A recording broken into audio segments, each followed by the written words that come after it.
कृष्णा। राधे राधे। सभी भक्तों को सादर प्रणाम। आप सभी भक्तों का दिन मंगलमय हो। महादेव की कृपा सदा सर्वदा आप सभी के जीवन पर बनी रहे। भक्तों, आज की इस वीडियो में आप श्रवण करेंगे श्रावण मास महात्म के 19वें अध्याय की कथा। भक्तों, श्रावण मास महात्म के कल के अध्याय में आपने आशा दशमी व्रत का विधान की कथा का रसपान किया था। भक्तों, आज के इस अध्याय में श्रावण मास में दोनों पक्षों की एकादशियों के व्रतों का वर्णन तथा विष्णु पवित्रारोपण की विधि की कथा का रसपान करेंगे। तो चलिए भक्तों, वीडियो शुरू करते हैं।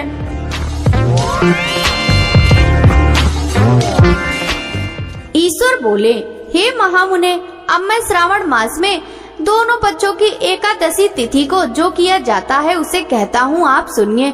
हे वत्स, रहस्यमय अति श्रेष्ठ महापुण्य प्रदान करने वाले तथा महापातकों का नाश करने वाले इस व्रत को मैंने किसी से नहीं कहा। यह एकादशी व्रत श्रवण मात्र से मनुष्यों को वांछित फल प्रदान करने वाला, पापों का नाश करने वाला, सभी व्रतों में श्रेष्ठ तथा शुभ है। इसे मैं आपसे कहूँगा, आप एकाग्रचित्त होकर सुनिए। दसवीं तिथि में प्रातः काल स्नान करके शुद्ध होकर संध्या आदि कर लें और वेद वेत्ता पुराणज्ञ तथा जितेंद्रीय विप्रों से आज्ञा लेकर 16 उपचारों से देवादिदेव भगवान का विधिवत पूजन करके इस प्रकार प्रार्थना करें, हे पुंडरीकाक्ष, मैं एकादशी को निराहार रहकर दूसरे दिन भोजन करूंगा। हे अच्युत, आप मेरे शरण दाता होइए। हे वत्स, गुरु देवता तथा अग्नि की सन्निधि में नियम धारण करें और उस दिन काम क्रोध रहित होकर भूमि पर शयन करें। उसके बाद प्रातः काल होने पर भगवान केशों में मन लगाएं। भूख लगने तथा प्रस्खलन गिरना, ठोकर लगना आदि के समय श्रीधर इस शब्द का उच्चारण करें। हे वत्स, यह व्रत मोक्ष प्रदान करने वाला है, अतः 3 दिनों तक पाखंडी आदि लोगों के साथ बातचीत, उन्हें देखना तथा उनकी बातें सुनना, इन सब का त्याग कर देना चाहिए। तदंतर क्रोध रहित होकर पंचगव्य लेकर मध्याह्न के समय नदी आदि के निर्मल जल से स्नान करना चाहिए। सूर्य को नमस्कार करके भगवान श्रीधर की शरण में जाना चाहिए और वर्णाचर की विधि से सभी कृत संपन्न करके घर आना चाहिए। वहाँ पुष्प, धूप तथा अनेक प्रकार के नैवेद्यों से श्रद्धा पूर्वक श्रीधर की पूजा करनी चाहिए। उसके बाद स्वर्णमय पंचरत्न युक्त श्वेत चंदन से लिप्त तथा 2 वस्त्रों से आच्छादित कलश को स्थापित करके और शंख चक्र गदा युक्त देवादिदेव श्रीधर की प्रतिमा स्थापित कर उनकी पूजा करके गीत वाद्य तथा कथा श्रवण करने के साथ रात्रि में जागरण करना चाहिए। इसके बाद विमल प्रभात होने पर द्वादशी के दिन विधिवत पूजन करके कृत्य होकर बुद्धिमान को चाहिए कि श्रीधर नाम का जप करे। उसके बाद उन शंख चक्र तथा गदा धारण करने वाले देव देवे श्रीधर की पुनः पूजा करे और सुवर्ण दक्षिणा सहित कलश ब्राह्मण को प्रदान करे। उस समय ब्राह्मण को विशेष करके नवनीत अवश्य प्रदान करे। इस प्रकार प्रार्थना करे, भगवान श्रीधर, आज आप मुझ पर प्रसन्न हो और मुझे अच्युतम लक्ष्मी प्रदान करें। हे मुनि श्रेष्ठ, इस प्रकार उच्चारण करके जगत गुरु श्रीधर से प्रार्थना करके श्रेष्ठ ब्राह्मणों को भोजन कराकर अपने सामर्थ्य अनुसार दक्षिणा देनी चाहिए। उसके बाद सेवकों आदि को भोजन कराकर गायों को घास खिलानी चाहिए। इसके बाद मित्रों तथा बंधु बांधवों समेत स्वयं भोजन करना चाहिए। हे सनत कुमार, मैंने आपको यह श्रावण मास की शुक्ल पक्ष की एकादशी व्रत विधि बतला दी है। इस प्रकार कृष्ण पक्ष की एकादशी में भी करना चाहिए। दोनों व्रतों में अनुष्ठान समान है, केवल देवताओं के नाम में भेद है। जनार्दन, मुझ पर प्रसन्न हो, यह वाक्य बोलना चाहिए। शुक्ल एकादशी के देवता श्रीधर हैं और कृष्ण एकादशी के देवता जनार्दन हैं। हे सनत कुमार, यह मैंने आपसे एकादशियों के व्रत का वर्णन कर दिया। इस एकादशी व्रत के समान पुण्य व्रत न तो कभी हुआ और न होगा। आपको यह व्रत गुप्त रखना चाहिए और दुष्ट हृदय वाले को नहीं प्रदान करना चाहिए। ईश्वर बोले, हे सनत कुमार, अब मैं द्वादशी तिथि में होने वाले श्री हरि के पवित्रारोपण व्रत का वर्णन करूंगा। पिछले अध्याय में देवी की कही गई पवित्रारोपण विधि के समान ही इसका भी पवित्रारोपण है। इसमें जो विशेष बात है उसे मैं बताऊंगा, सावधान चित्त होकर सुनिए। हे महामुनि, इस व्रत के लिए जो अधिकारी बताया गया है उसे आप सुने। ब्राह्मण, क्षत्रिय, वैश्य, शूद्र तथा स्त्री, इन सभी को अपने धर्म में स्थित होकर भक्ति पूर्वक पवित्रारोपण करना चाहिए।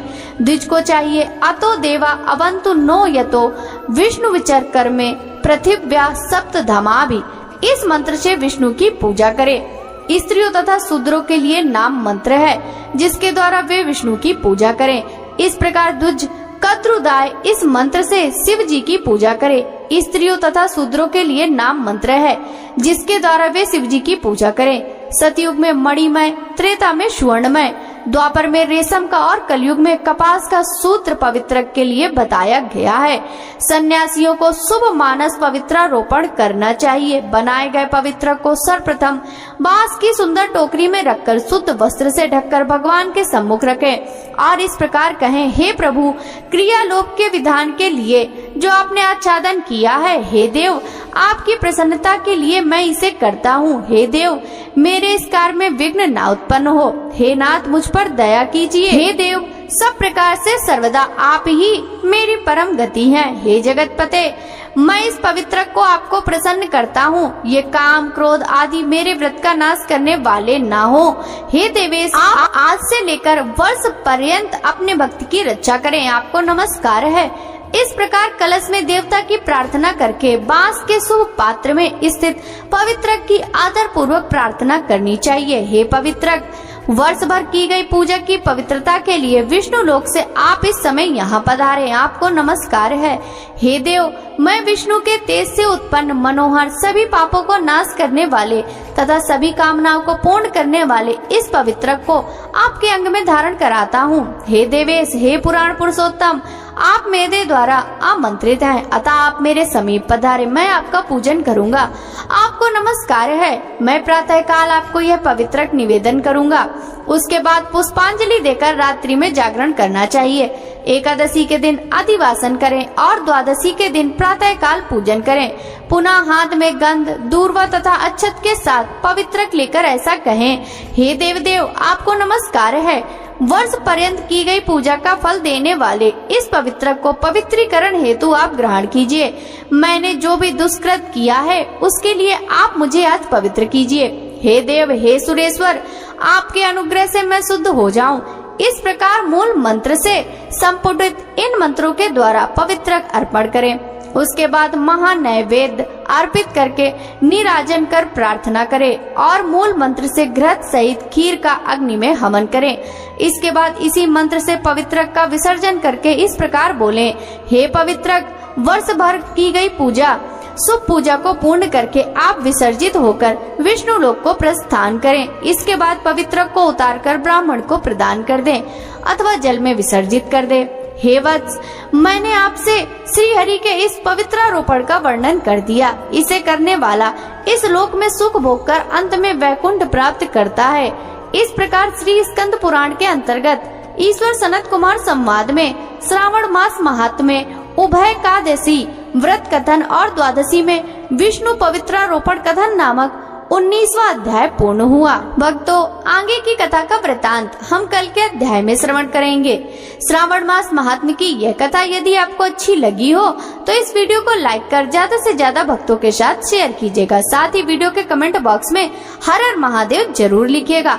आपसे मिलते हैं श्रावण मास महात्म्य के अगले अध्याय की कथा के साथ। तब तक सभी भक्तों को हरे कृष्णा, राधे राधे, हर हर महादेव।